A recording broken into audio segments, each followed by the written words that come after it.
of 158. Three women are leaning out of two windows. They see the long, clean neck of a new young boy and call to him. He goes to where they are. Inside it is dark and warm. They give him lemonade in a mason jar. As he drinks, their eyes float up to him through the bottom of the jar, through the slick, sweet water.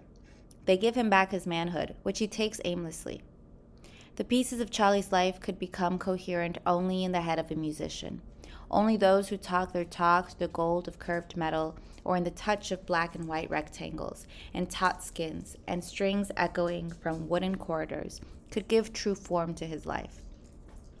Only they would know how to connect the heart of a red watermelon to the asafoetida bag, to the muscadine, to the flashlight on his behind, to the fists of money, to the lemonade in a mason jar, to a man called Blue, and come up with what all of that meant, in joy, in pain, in anger, in love, and give it its final and pervading ache of freedom.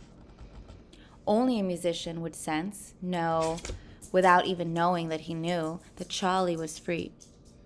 Dangerously free. Free to feel whatever he felt, fear, guilt, shame, love, grief, pity. Free to be tender or violent, to whistle or weep. Free to sleep in doorways or between the white sheets of a singing woman. Free to take a job, free to leave it. He could go to jail and not feel imprisoned, for he had already seen the furtiveness in the eyes of his jailer. Free to say, "No, sir," and smile, for he had already killed 3 white men. Free to take a woman's insults, for his body had already conquered hers. Free even to knock her in the head, for he had already cradled that head in his arms. Free to be gentle when she was sick, or mop her floor, for she knew what and where his maleness was.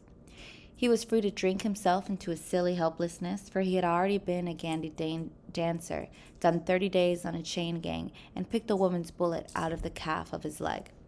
He was free to live his fantasies, and free even to die, the how and the when of which held no interest for him. In those days, Charlie was truly free. Abandoned in a junk heap by his mother, rejected for a crap game by his father, there was nothing more to lose. He was all alone with his own perceptions and appetites, and they alone interested him. And it was in this godlike state that he met Pauline Williams. And it was Pauline, or rather marrying her, that did for him what the flashlight did not do. The constantness, varietylessness, the sheer weight of sameness drove him to despair and froze his imagination. To be required to sleep with the same woman forever was a curious and unnatural idea to him. To be expected to dredge up enthusiasms for old acts and routine ploys, he wondered at the arrogance of the female. When he had met Pauline in Kentucky, she was hanging over a fence, scratching herself with a broken foot. The neatness, the charm, the joy he awakened in her made him want to nest with her. He had yet to discover what destroyed that desire, but he did not dwell on it. He thought rather of whatever had happened to the curiosity he used to feel. Nothing interested him now. Not himself, not other people. Only in drink was there some break, some floodlight, and when that closed, there was oblivion. But the aspect of married life that dumbfounded him and rendered him totally dysfunctional was the appearance of children. Having no idea of how to raise children, and having never watched any parent raise himself, he could not even comprehend what such a relationship should be. Had he been interested in the accumulation of things, he could have thought of them as his material heirs. Had he needed to prove himself to some nameless others, he could have wanted them to excel in his own image and for his own sake. Had he not been alone in the world since he was 13, knowing only a dying old woman who felt responsible for him, but whose age, sex, and interests were so remote from his own, he might have felt a stable connection between himself and the children. As it was, he reacted to them, and his reactions were based on what he felt at the moment. So it was on a Saturday afternoon in the light of spring, he staggered home reeling drunk and saw his daughter in the kitchen. She was washing dishes, her small back hunched over the sink. Charlie saw her dimly and could not tell what he saw or what he felt. Then he became aware that he was uncomfortable. Next, he felt the discomfort dissolve into pleasure. The sequence of his emotions was revulsion, guilt, pity, then love. His revulsion was a reaction to her young, helpless, hopeless presence. Her back hunched that way, her head to one side as though crouching from a permanent and unrelieved blow. Why did she have to look so whipped? She was a child, unburdened. Why wasn't she happy? The clear statement of her misery was an accusation. He wanted to break her neck, but tenderly. Guilt and impotence rose in a bilious duet. What could he do for her, if ever? What give her? What say to her? What could a burned-out black man say to the hunchback of his 11-year-old daughter? If he looked into her face, he would see those haunted, loving eyes. The hauntedness would irritate him. The love would move him to fury. How dare she love him? Hadn't she any sense at all? What was he supposed to do about that? Return it? How? What could his calloused hands produce to make her smile? What of his knowledge of the world and of life could be useful to her?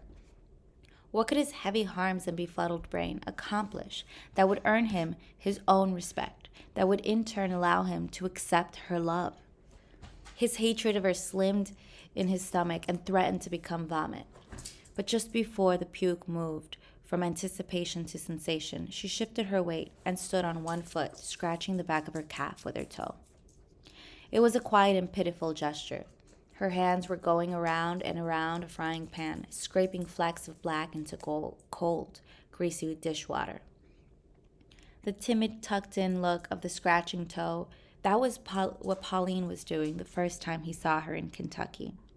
Leaning over a fence, staring at nothing in particular. The creamy toe of her bare foot scratching a velvet leg.